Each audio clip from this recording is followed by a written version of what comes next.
Hey guys, I've got another vintage collection mail haul for you today. Now, I've had a pretty good run over the last couple of weeks with the vintage collection, to be honest, so which is good because before that I had a bit of a dry patch, so it's good to pick up all these vintage collection figures. Now, I don't know exactly what to call this wave. Some people are calling it wave 6 of the new vintage collection, some people are calling it wave 7. I'm going to go with wave 7 because that's what the store I bought them from are calling it.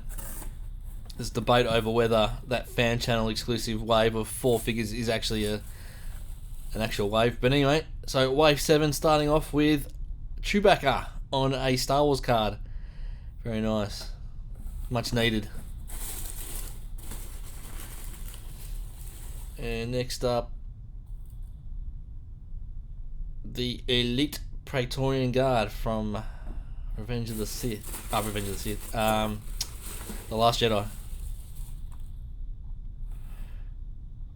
Now, my favourite figure from this wave, Imperial Stormtrooper from Rogue One. I just recently scored a bunch of loose Stormtroopers, which if you haven't seen that unboxing, check that out after this video.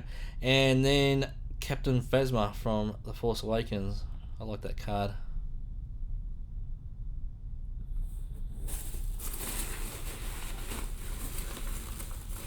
There's only 5 figures, or 5 new figures in this wave. And then, that's right, Lando Calrissian from Solo. Alright, so luckily I already have most of these figures loose, so I can give you a close look at the cards and the figures, starting with the Elite Praetorian Guard. I don't like the dual languages on the cards. Stop doing that, Hasbro. Naughty Hasbro. And also that is a photoshopped image and it looks a bit crappy. And then this is VC138, and all of these card backs are going to be the same. So it's a little bit lackluster, that card for me.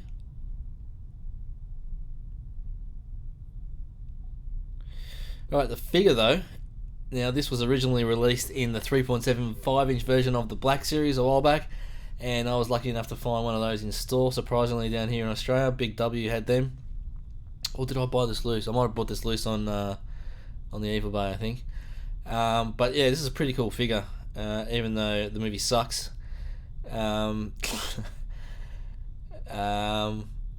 Yeah, the figure's nicely done, soft goods, lower robes, the articulation's pretty good, he can hold his weapon nicely in 2 hands, and so, yeah, not a bad figure. And next up is Lando as he appears in Solo. Here's a close look at the card, a little bit of damage on the edge of the card there, that's alright, it's a little bit dusty. And yeah, I think that's actually a nice image of Donald Glover playing Lando.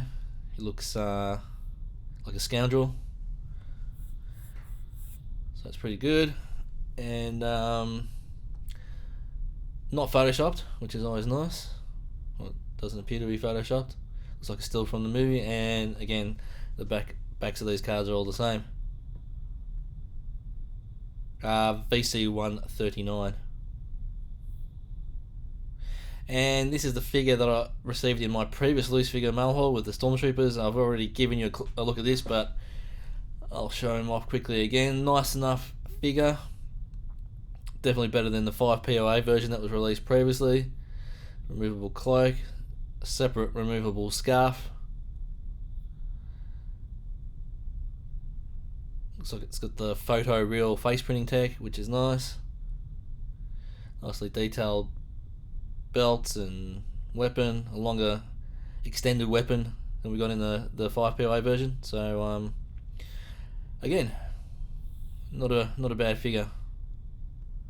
Okay, now we have my favourite figure from this wave, the Imperial Stormtrooper. They've finally got it right with the Stormtrooper to a certain extent. This is the Rogue One version, so there's a few differences there. I really like that card. Again, it doesn't appear to be a photoshopped image. And the only thing I think they've stuffed up with this card is, again, the dual languages. Stop doing it. Looks crap.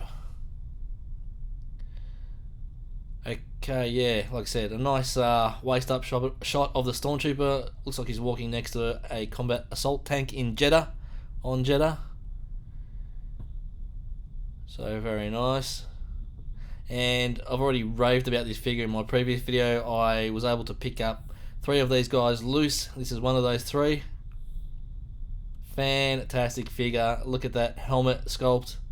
Proportions are spot on, I think, or as close as we're going to get to it in a 3.75 inch line of figures. And the rest of the figure isn't bad either. It is the Rogue One version, so it doesn't have a holster like the original trilogy Stormtroopers do. And then there's a few other armor variations and slight variation on the blaster, but really nice figure.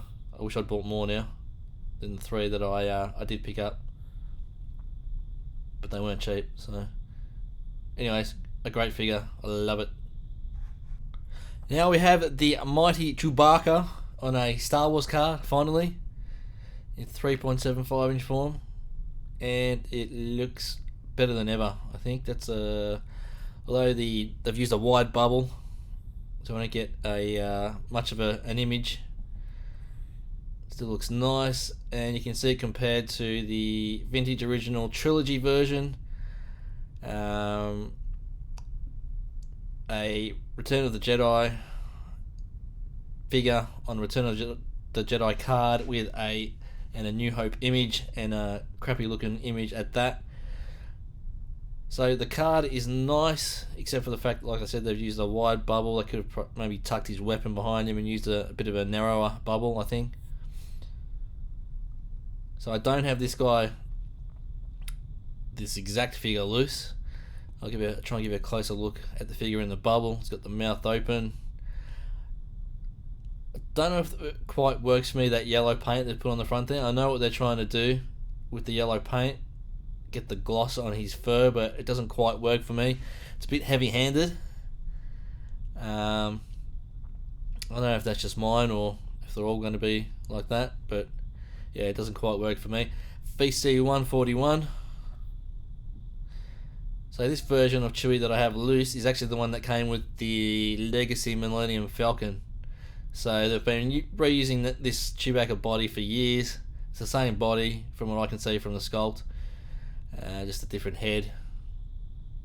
And that body was used before the Legacy Falcon figure.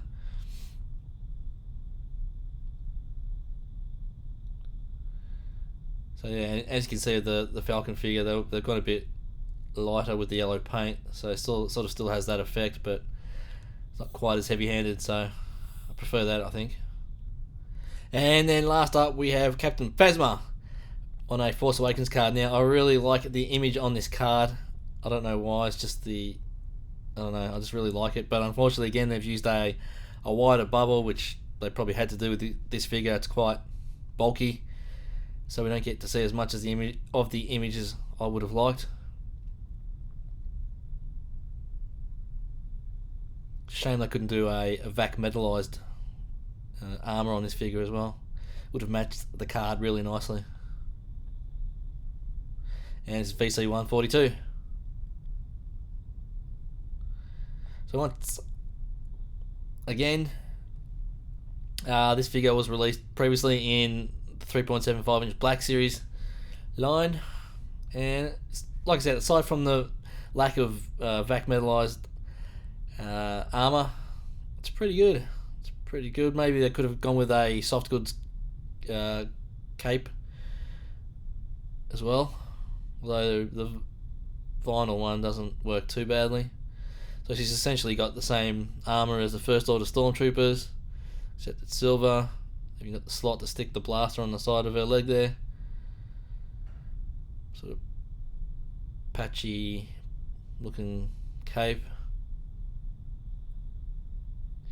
And I'm not going to go through all the articulations, but it's not bad. You can get into some pretty good poses like this blaster holding pose. So yeah, not a bad figure. So that is wave 7. 5 figures that we haven't seen on vintage cards before.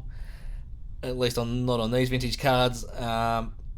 But Hasbro has taken the quick and easy path. They've included 2 repacks and 1 retool in Chewbacca, the same old body that we've seen 1,000 times with a new head. At least I think it's a new head. But, you know, the 2 new figures, the Stormtrooper and Lando, are pretty nice. So it's a bit of a mixed bag for me. I really think they should be putting out new figures on these new vintage collection cards, but what do I know? Alright guys, thank you very much for watching. As always, don't forget to comment, like and subscribe, and may the force be with you.